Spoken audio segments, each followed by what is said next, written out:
Okay, the second part of the consent calendar, recommended action, approval of actions from September 22nd, 2021. Any motions? I'll make a motion. Okay, moved, I'll second it. seconded. Any discussion? Call for a vote? Commissioner Say, Yes. Vice Chairman Glass, Yes. Chairman Hewart, Yes? Commissioner Smith, Yes. and Commissioner Putnam. Yes. I'm Thank you. sorry, I sort of misread that. Okay, now, approval of resolutions. 2131. Isn't that what we just did? What we just approved. No, I read the caption above it. Anyway, we'll just formally, would Okay. someone like to move resolution 2131? Madam Commissioner, you want to make your first and I'll second it again? I know you thought you were voting on that, but I said the wrong thing. I will second it. Okay, moved in second, discussion, none. Everybody vote different. Please call for a vote. Thank you. Commissioner Say, Yes. Vice Chairman Glass, Yes. Chairman Hewart, Yes. Commissioner Smith, Yes. and Commissioner Putnam. Yes.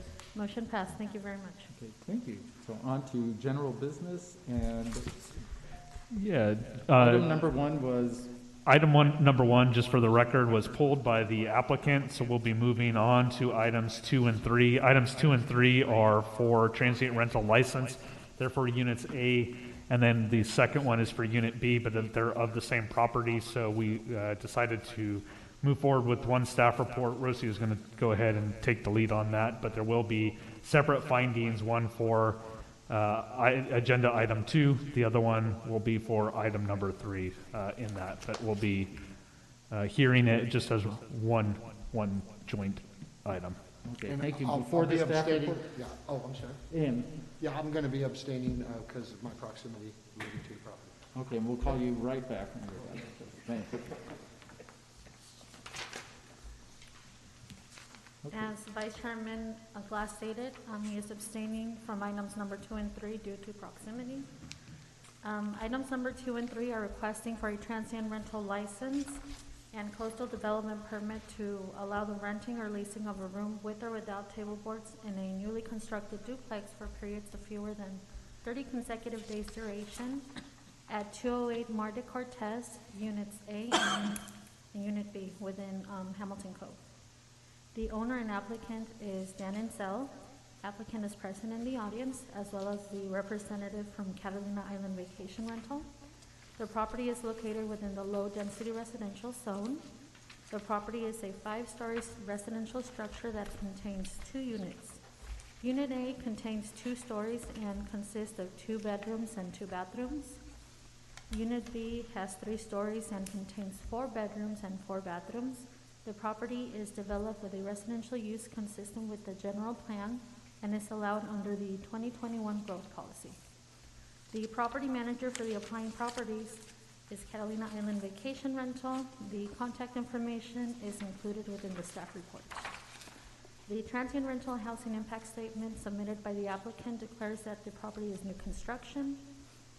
Avalon Municipal Code 3/1 3.10E5 provides that the Planning Commission shall consider whether granting the transient rental license shall result in any year-round residential located adjacent to the proposed transient rental, having more than a majority of adjacent residential permitted or licensed for transient rental use. A saturation analysis is waived for transient rental units within Hamilton Cove condominiums, which is where which is the location of the proposed use. The proposed project is categorically exempt under Section 15305 of the state CEQA guidelines, minor alterations in land use limitations, which do not result in change in land use or density. The project requests a coastal development permit under Section 9/6.601A of the Avalon Municipal Code. The project is within the 300-foot appealable zone. City staff did not receive any comments in favor or in opposition of the transient rental license. Staff is recommending that the Planning Commission find the project categorically exempt under Section 15305 of the state CEQA guidelines, minor alterations in land use limitation, adopt the findings necessary to support approval of the coastal development permit, including that the project is within the 300-foot appealable zone, accept the findings necessary to approve the transient rental license, and find the applications. The applications are allowed under the 2021 growth policy. This concludes my presentation. I am available for any questions. Thank you. Any questions for staff before we open the public hearing? Seeing none, I'll open the hearing. Anybody wishing Chair, to this is Isaac. I just wanted to make a recommendation, I think, for the public hearing, since we're handling units A and B. And as Mike mentioned, it's a single staff report. I think the best way to handle the public hearing item would, open the public hearing maybe specifically for Unit A, ensure that if there's anyone in the audience that wishes to speak, and to just ensure that city staff confirm there's no one on the call-in line, and then you could close that public hearing and open the public hearing for Unit B. And then I don't see an issue with the commission sort of having the discussion and a possible motion collectively, provided the findings are made for both units. Okay, very good. So that public hearing that we just opened, and I'll double click to signify that it's for Unit A. Anybody wishing to testify for or against or make any comments on the proposed? And just for the record, I have no comments on the e-comment system, and I have nobody wishing to speak here. Okay. Anybody in the audience? Please come up to the counter, your name and address, and I'm Dan Ansel. I'm the owner. My wife Caroline and I are the owners, and just wanted to let you know that we have owned in Hamilton Cove for probably the last 20 years in there, and have had very favorable relationship with all of our neighbors, and it's been just a very positive, rental history there. So I just wanted to let you know that we're not really new to the community. We've been in there for quite a while, but as our family has grown, so has our need for more space. So I just wanted to say hello and introduce myself, and let you know we're not really new to the community. We've been in there for about 20 years. thank you. Thank you. Okay. Anybody else wishing to speak on Unit A for this hearing? Seeing none, close the hearing for Unit A, and I'm going to open it immediately for Unit B. So open the public hearing for Unit B. Anybody wish to speak for or against? I have no comments on the e-comment system, So nothing for Unit B? Okay, I'm gonna- nothing for Unit B. Okay, I'll close the hearing for Unit B. Any general discussion or motion for Units A and B collectively or independently? Do we make a motion separate for each unit, correct? You can make one motion, but it would be for units A and B. Just clarify that it would be for both, unless you wish to make a separate finding for each individual. So And you can just combine to them and then piggyback just state, on what Mike said, Yuli, I think the most appropriate, it's probably written this way within the staff report, but that yes, that for both units A and B, it meets the requisite findings necessary. Thank you.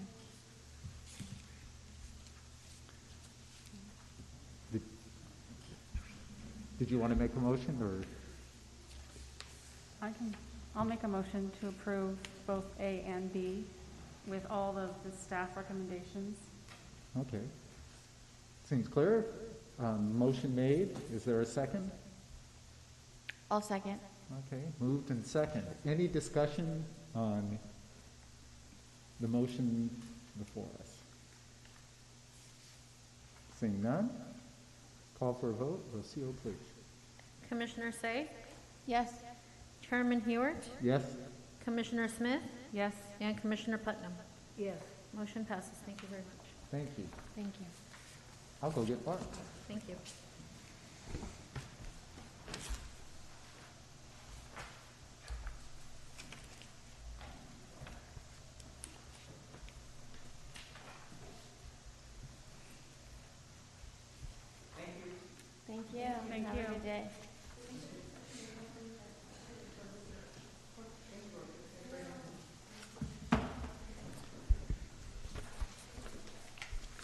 So item number 4, Isaac Rosen is going to be providing it, but I'll just provide us a quick background. Item number 4 is findings to hold a remote teleconference virtual planning commission meetings pursuant to Assembly Bill 361. This is listed as a public hearing item, so following Isaac's staff report, we will open a public hearing, acknowledge if there's any comments on the e-comment system or anyone in the audience, close the public hearing, and then you're free to discuss and move forward. So with that, Isaac, you want to take it away? Absolutely. So, good afternoon, evening. I guess we're kind of straddling the line to the Planning Commission.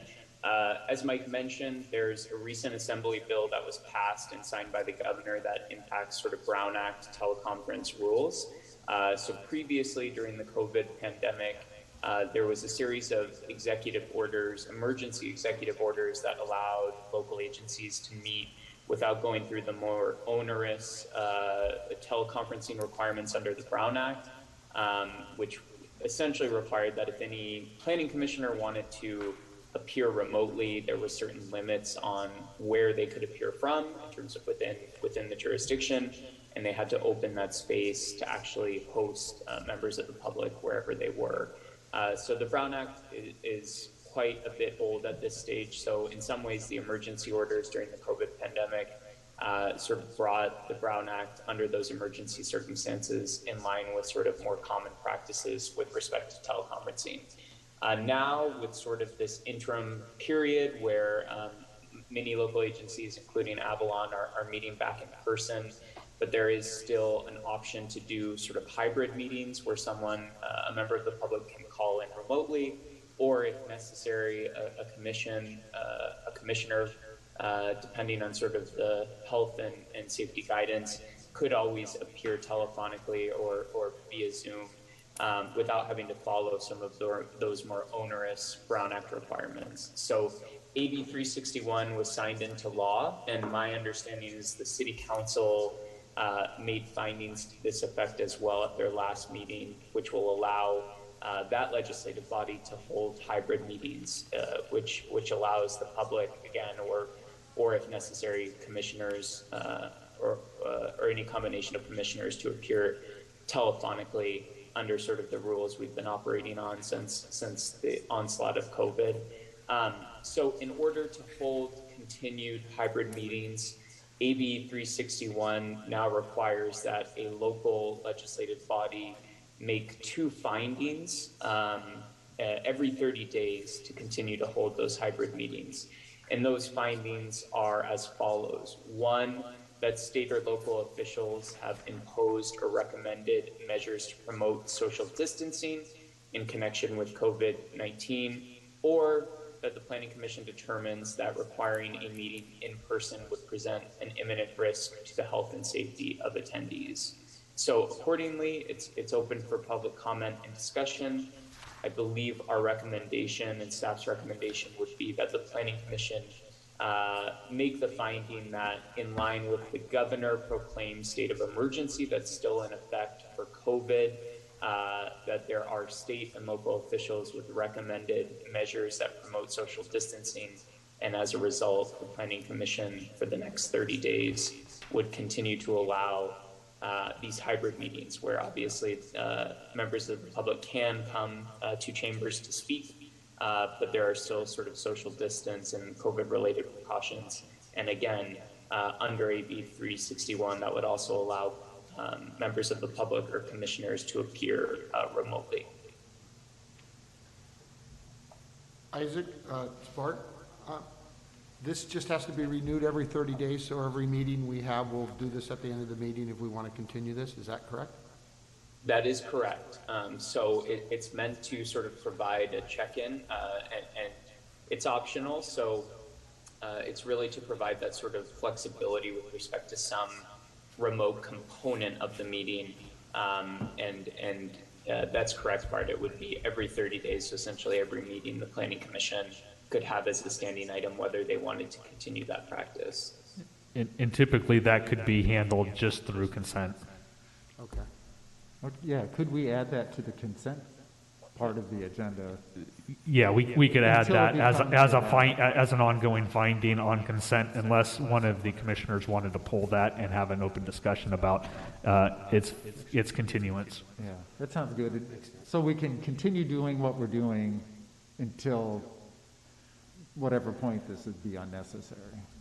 Absolutely. As Isaac was alluding to or had already mentioned, not doing so if you wanted to connect through teleconference, then we would have to agendize this at your place and open it up to the public. Makes sense to me, I mean. So today, as part of our public hearing, we would need to make findings 1 and 2. Correct. We will open the public hearing, see if anybody wishes to speak, close the public hearing, and then make a finding or put a motion out. Okay, thank you. Any other questions for staff before we open the public hearing? Okay, seeing none, I want to open the public hearing. And for the record, I have no public comment that has come in through either the e-comment system, and we have nobody in council chambers at this time. Okay, so no comments, we'll close the public hearing. Do I have a motion? I would make a motion to approve and put it on the consent calendar monthly, that we can, if we want to bring it back up, we can. If not, it just is a consent item. Okay, and that includes making the findings 1 and Making the 2 findings as in 1 the and staff 2. report? As in the staff report, yes, sir. Okay, thank you. I'll second it. Moved and seconded. Any further or any discussion? Okay, seeing none, could we have a vote? Rocio, please. Commissioner Say, Yes. Vice Chairman Glass, Yes, Chairman Hewart, Yes? Commissioner Smith, Yes. and Commissioner Putnam. Yes. Motion passes. Thank you. Okay, any planning director or city attorney reports? I have just 2 quick items, and then I'll pass it over to Isaac. The first one is commissioners had requested some additional information regarding fire insurance. We have already reached out to CIRA. CIRA used to be known as PARSAC. They're the joint insurance risk pool that the city participates in. They had a recent retirement in one of their brokers, and so they're currently working to find a speaker. So we're tentatively aiming for November. They would be joining us remotely and being able to provide kind of an update. CIRA deals more with commercial insurance, but what's happening in the commercial sector is also happening in the residential sector in terms of fire insurance. So as soon as I have something back to report, we'll keep that on as a pin, and staff is definitely working on that, but we'll have some additional information, and hopefully very soon, so I should be getting an update on that.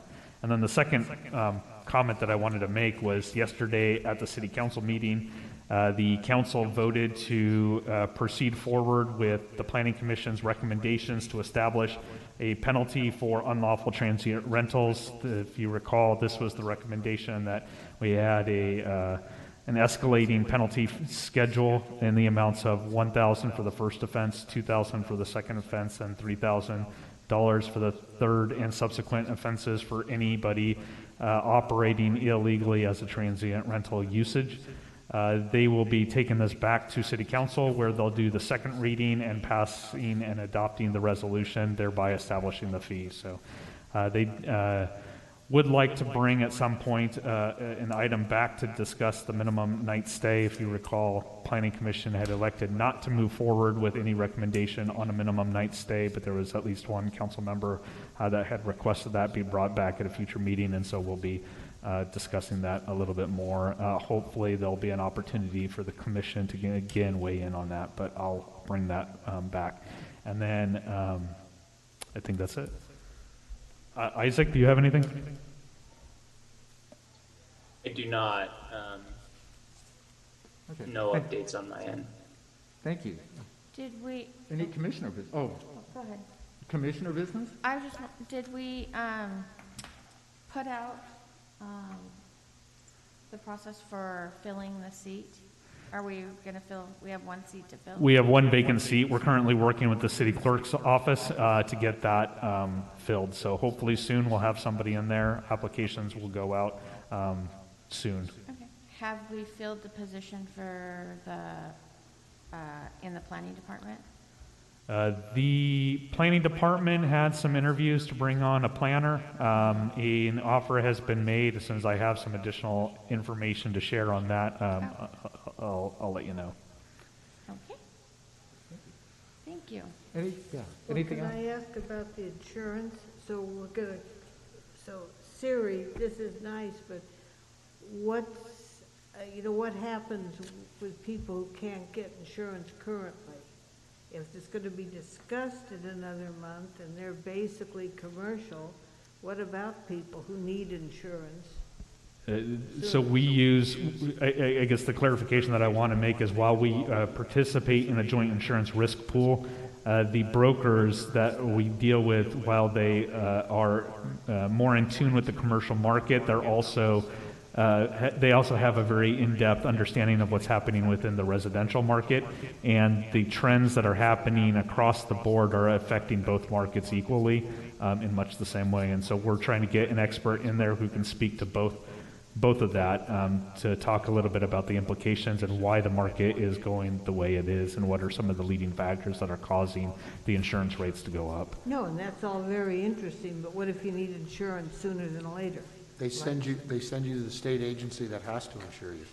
So I know. it's a lot more. I know that, And that's not easy. I understand. Okay, I just got it. Same thing, and mine tripled. I know, I'm I'm just on the saying. second one.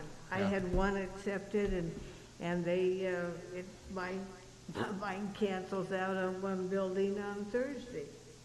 I'm just being, have we reached out as a city, which would probably carry a little more weight than individuals, and going to, let's start with Janice Hahn, the county supervisor. Let's start with and continue on. There's no validity to doing that, because I think individual people, it could carry a little more weight if the city would weigh in on it with anybody we could who could influence anything. Because even if you go with the FAIR plan, hey, that's the minimum. And it's not fair. Expensive. And it's Yeah, I not know. fair. That's a joke Well, all on its hey, own. As we know, it is the insurance of last resort, Yep. which matches their coverage better than FAIR plan. But I'm just saying, so now I'm at looking at, so I've got the FAIR plan, and God help anybody who got any other problems, or I wouldn't want a tenant or anything else other than a building burning down is totally out there in the wind. Understood. So I know it's a problem, and I've been trying to do stuff on this, but, the city's reluctance to kind of weigh in and give it a little more, Horsepower. yeah, thank you. Is that something the city can do? That's something that I'd be more than happy to discuss with you offline. Okay, great. We just don't want rents to go up because of this. And, People are, and I just want to make the note that this Yeah. is not a city issue. This is a statewide issue. No, I So understand. it's not it's an issue that's a lot bigger than Avalon, and I'd be more than happy to discuss the implications of that and where we would stand offline. Any other commissioner business? Okay. No one's in the audience. Anybody on the phone have an additional, or on the? I have none. On the ether, okay. Right, Tony? Seeing none, good night, Tony. We're adjourned. Right, Tony?